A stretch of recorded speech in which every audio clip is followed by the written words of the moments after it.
Shalom, fam. Listen, that thing that God is calling you to, I know you may feel inadequate to accomplish. I know you may feel like you don't have the full training or skill to go into it, or you may feel the competition is too great. Know this: if God is calling you to something, He's either equipped you for it or He's going to equip you. A lot of times He puts you in isolation so that He can work things out of you and put things in you that He wants to do through you. You know, remember Moses, when he called Moses to go and deliver the children of Israel from Egypt. How did Moses feel? He came up with all kind of excuses about why he couldn't accomplish it. He couldn't do it. He couldn't talk well and all of these things. God asked him, who made his mouth?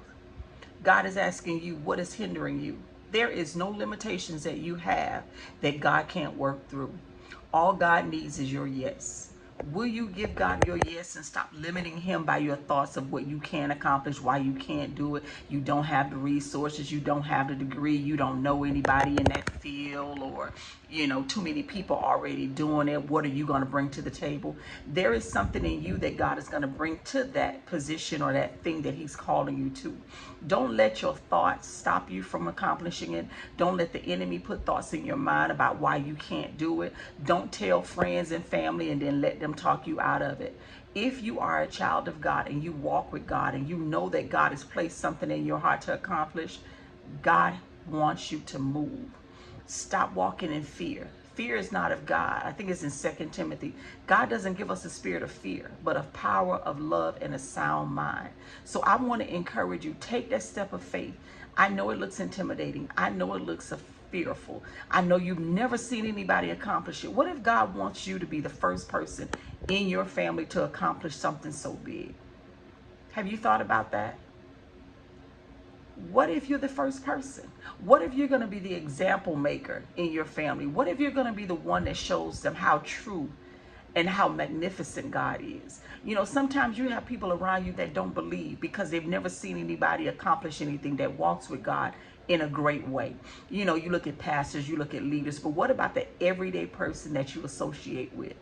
What about that family member? They see you and God wants to work through you. So I encourage you again, stop allowing your doubts. You doubt it because you just, I don't know, God, I don't know. God wants you to move.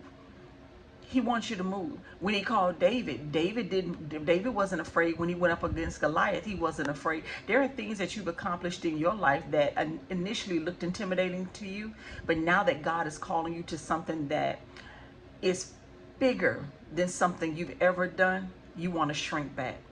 Don't shrink back. Move forward. Let God do a great work in you. I pray that you will take God's boldness. I pray that you will walk in His grace. I pray that you will walk in the favor that He wants to extend in your life because you have favor with God. God wants to give you favor with man. He wants to give you favor in the earth. So stop being afraid. Take that step of faith. I know it looks intimidating.